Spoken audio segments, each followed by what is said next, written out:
तमाम नाज़रीन को प्यार भरा सलाम। उम्मीद है कि आप सभी खैर आफियत से होंगे।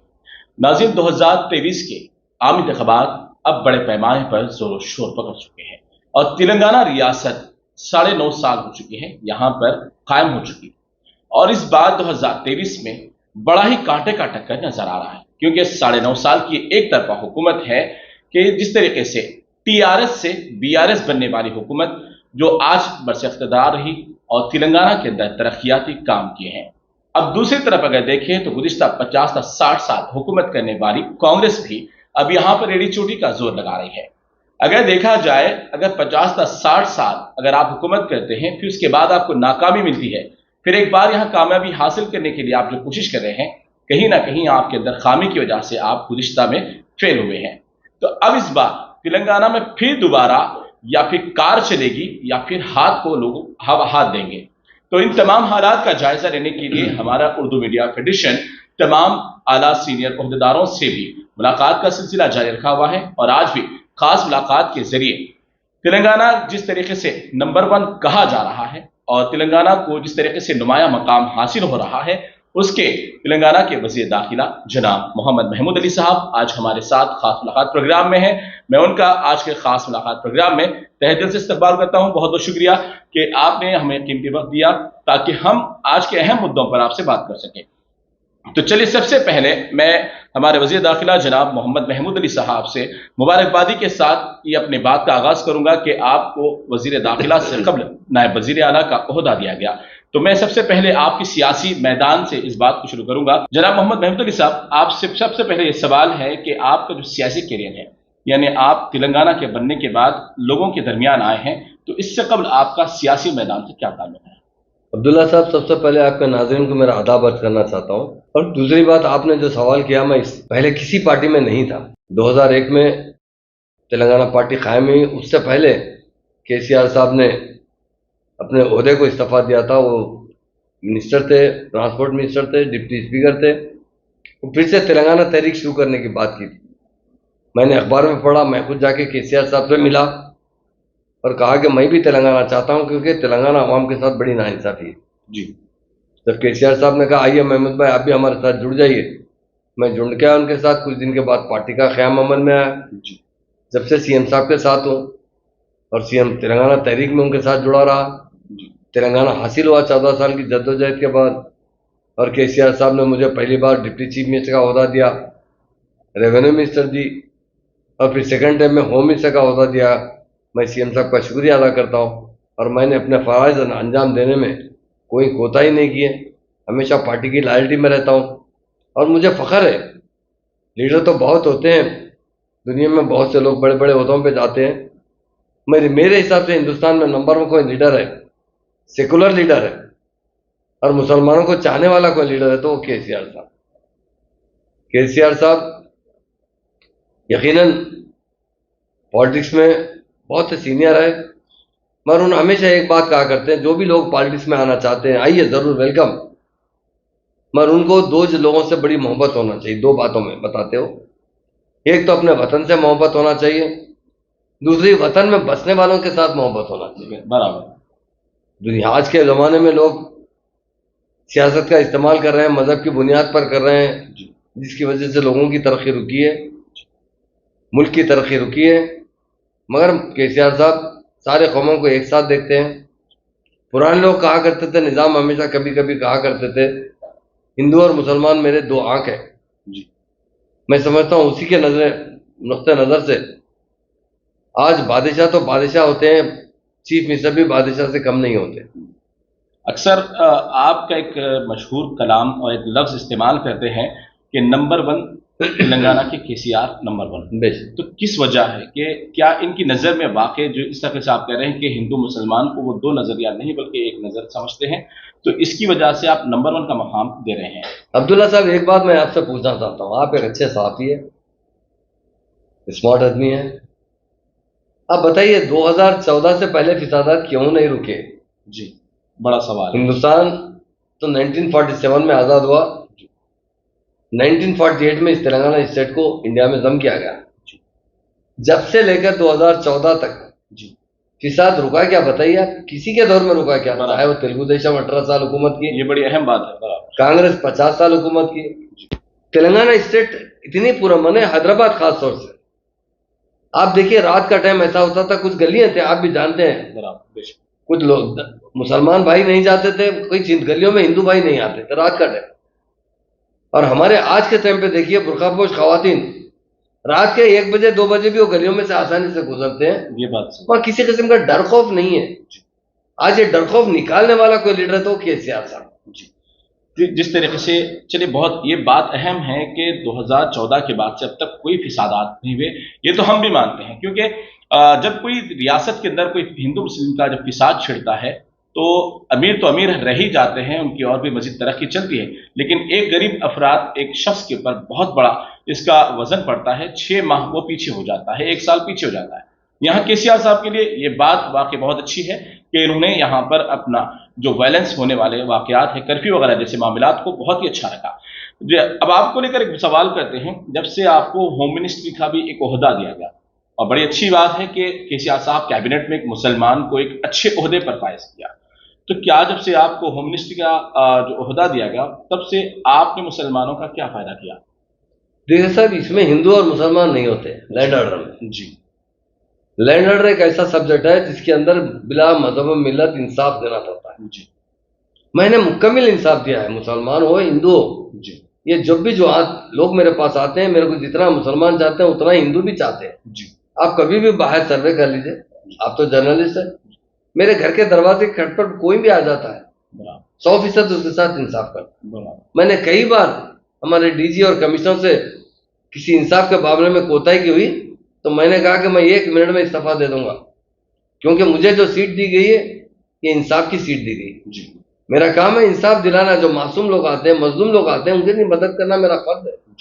मैंने पूरा 5 साल के अंदर मुकम्मल तरीके से केसीआर साहब ने मुझे जो ओहदा दिया गया उसे इंसाफ के लिए इस्तेमाल किया, और केसीआर साहब के जो तवक्कुआत थे अमन के, उसे पूरा का पूरा करने की कोशिश की।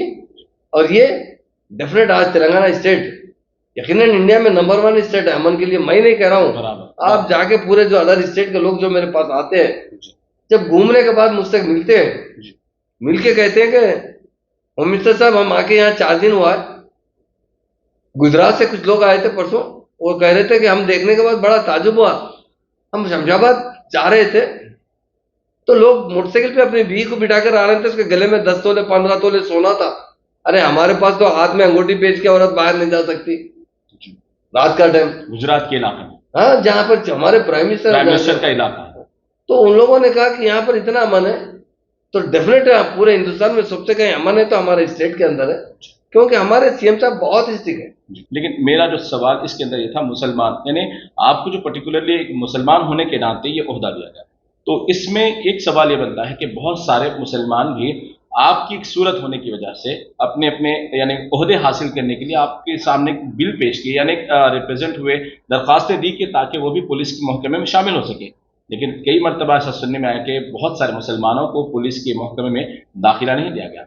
ऐसा रहता ये नहीं है कि चीफ होम मिनिस्टर के हाथ में नहीं रहता कि किसको भी मुलाजिमत दी जाए। जी। हमारे पास बाज़ाब्ता मुलाजिमत के लिए एक कमीशन बैठा रहता है। जी। वो एग्जाम्स लेते हैं, उसके लिए अच्छे तरीके से आप एग्जाम जो पास करते हैं, जैसा पुलिस में परसों 17,000 लोगों का अपॉइंट किया गया, उसके लिए रिक्रूटमेंट बोर्ड है हमारे पास। उसने जो क्वेश्चन दिया उसके बाद आंसर देने के बाद उसी ट्रेनिंग के अंदर वो सक्सेस होते हैं। उनकी हाइट होना चाहिए, उनकी पर्सनैलिटी होना चाहिए, उनकी नॉलेज होना चाहिए। उसके बाद वो उनको जॉब दिया जाता है। जॉब मेरे हाथ में नहीं रहता। अगर कोई मुसलमान आ गया कि मुझे पुलिस में जॉब दिया जाए, ये नामुमकिन है। कोई हिंदू भी अगर होम मिनिस्टर होता वो भी नहीं दे सकता। तेलंगाना स्टेट बनने के बाद सीएम साहब ने जिस तरह रूल्स पास किए, जिस तरह सिस्टमेटिक काम कर रहे हैं, उसमें कोई रिकमेंडेशन नहीं रहा। हाँ, मुसलमान आते हैं मेरे पास, डेफिनेट आते हैं, मैं बहुत काम करता हूँ। मुसलमान का कोई भी मुस्लिम तकलीफ में आता है, मेरे पास जब आता है मैं ओपनली उनके लिए काम करता हूँ, इसलिए कि मैं एक ही होम मिनिस्टर, एक ही मुस्लिम मिनिस्टर हूँ।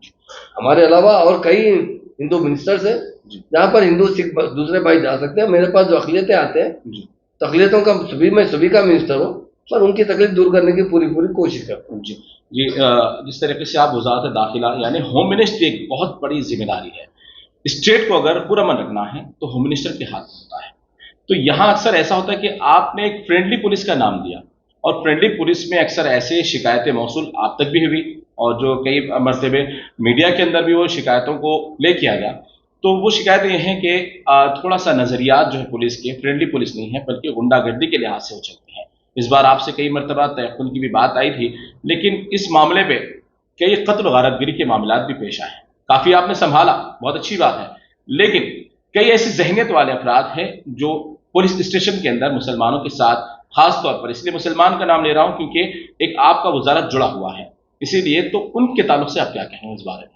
देखिए, आपसे जो बात आपके पास आप तक जो आई है, हमारे ऑफिसर्स बहुत अच्छे हैं, पुलिस ऑफिसर्स अच्छे हैं। हो सकता है नीचे लेवल पे कोई कांस्टेबल हो या कोई होमगार्ड हो, किसी के साथ ज्यादती कर ले, मगर ऐसी कोई शिकायत हम पर हम खुद हम लोगों से कहते हैं कि आप अगर नीचे कोई तकलीफ हुई तो ऊपर तक आइए जी।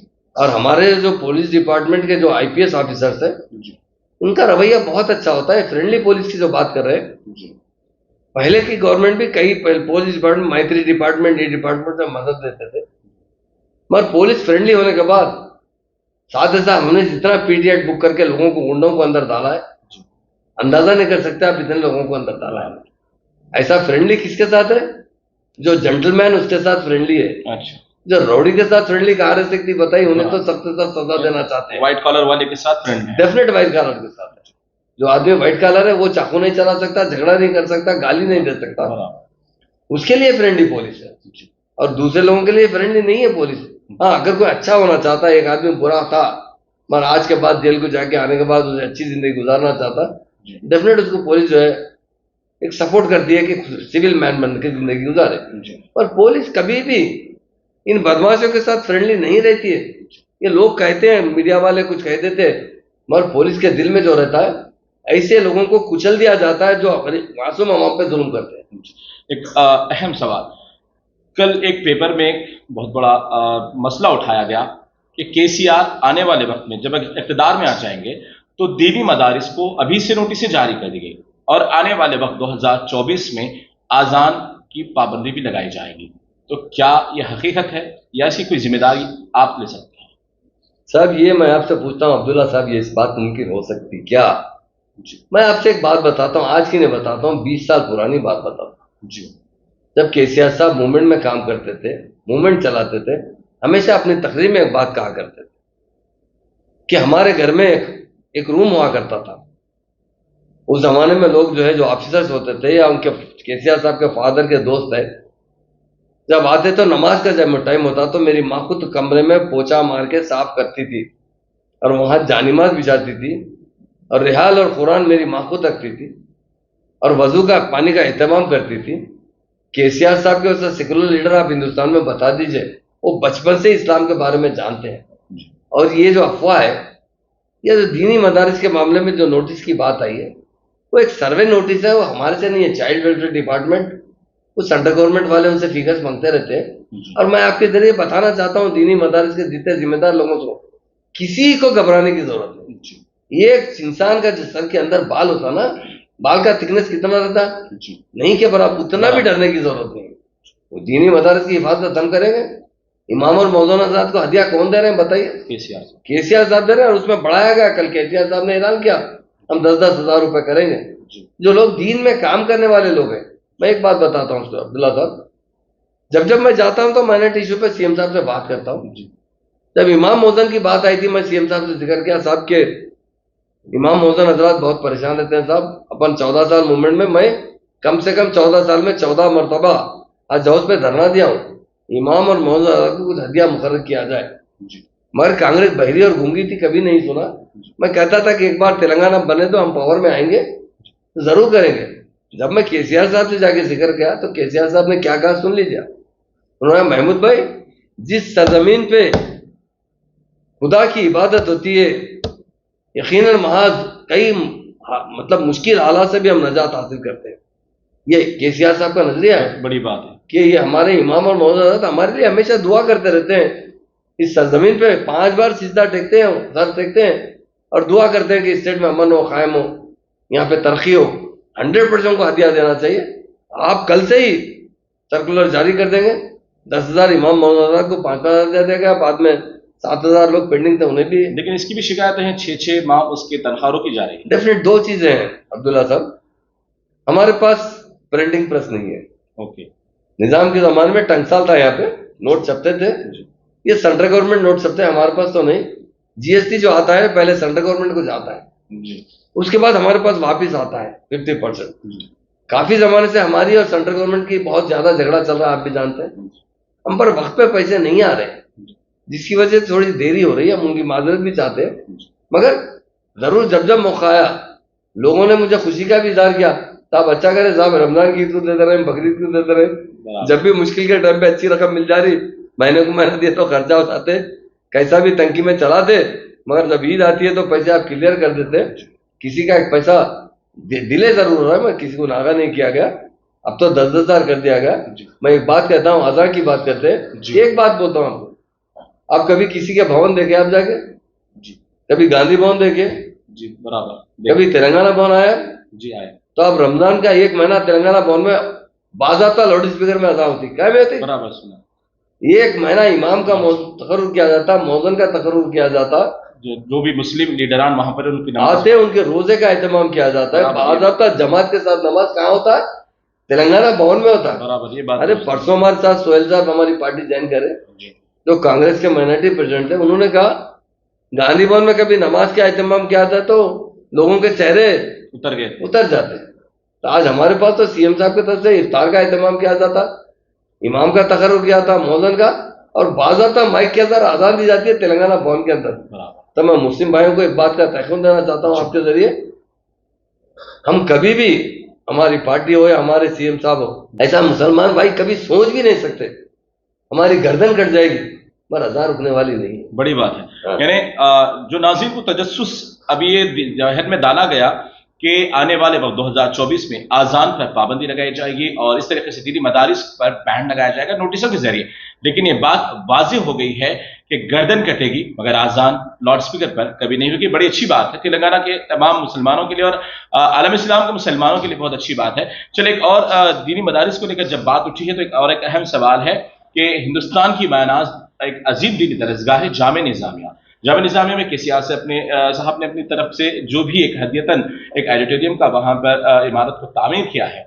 क्या इस तरीके से मुसलमानों की जब वोट की बात आ रही है तो उलमाए किराम और जो भी अकाबरीन हैं उनका बहुत बड़ा सपोर्ट आपकी पार्टी को मिल रहा है, तो क्या जामे निज़ामिया की जैसी अजीम दीनी दरसगाह है उसके लिए केसीआर साहब, क्योंकि वहां पर हजारों मुसलमान लाखों मुसलमान अब तक पढ़ के निकले हैं, तो क्या उसके अंदर कोई डेवलपमेंट या कुछ और तरक्की के काम होंगे? अब्दुल्ला साहब मैं आपसे एक बात पूछना चाहता हूँ जी, हिंदुस्तान आजाद होकर 75-77 साल हो चुके हैं जी, कोई चीफ मिनिस्टर जामे निज़ामिया का दौरा किया क्या? आप बताइए। नहीं किया। बराबर। हमारे चीफ मिनिस्टर से पहले चीफ मिनिस्टर जो जामे निज़ामिया का दौरा करे, मैं खुद उनके साथ था जी। जामे निज़ामिया देखने के बाद सीएम साहब ने कहा आपके पास कोई ऑडिटोरियम नहीं है जी। खलील साहब ने किया, सही नहीं है साहब, अगर बन गया तो बेहतर है। बराबर। सीएम साहब ने उसी को ऐलान किया जितना खर्चा हो बराबर मेरी तरफ से, हुकूमत की तरफ से ऑडिटोरियम बनाया जाएगा जी। अब्दुल्ला साहब 14 करोड़ 60 लाख रुपए खर्चे से ऑडिटोरियम बनाएगा। बड़ी बात है। आप मामूली बात है क्या? बताइए। बड़ी बात, यकीनन बहुत बड़ा मदरसा है वो, जो अनवरुल्लाह साहब उसके बानी है, उन्होंने दुनिया की तालीम भी दी, अनवरुल कॉलेज भी उन्होंने कायम किया, जामे निज़ामिया भी उन्होंने कायम किया, डेफिनेट उसका एहतराम करते हैं। बाज़ाब्ता वहाँ जो बच्चे पास, आप देखिए वहाँ मॉडर्न एजुकेशन भी दिया जा रहा है, उन बच्चों को आलिम फाजिल का जो कोर्स है उसको इंटरमीडिएट की डिग्री दी जा रही है, ये देने वाले को ये तो केसीआर साहब है। तो डेफिनेट मैं आपसे बताता हूँ, हम उलमाओं का बड़ा एहतराम करते हैं, हम तो मामूली इंसान हैं, उनके जो पाँव में चप्पल के नीचे जो धूल रहती ना उसके बराबर है हम आज आपके सामने नहीं कह रहे हैं। जब मुझे नरगुंडे में रात का मुकाबला हुआ जी, खारी हजरात आए थे पूरे हिंदुस्तान के जी, मैंने कहा अब वो अहम शख्सियतें हैं जो कुरान को अपने दिल में रखते हैं। बड़ी बात। एक बार का वाकया सुनाता हूँ आपको। एक बार सीएम साहब से किसी ने कहा साहब डेनमार्क में कुरानों को जलाया जा रहा है जी। सीएम साहब ने कहा वो बेवकूफ इंसान है जी, अरे कुरान कब खत्म होगी मालूम? जलाने से खत्म नहीं होगी, जिस दिन क़यामत आएगा उस दिन कुरान खत्म होगी। सीएम साहब के अल्फाज है। केसीआर साहब के जो अल्फाज है, उन्हें जो दीनी मालूमात है बहुत अच्छे मालूमात है।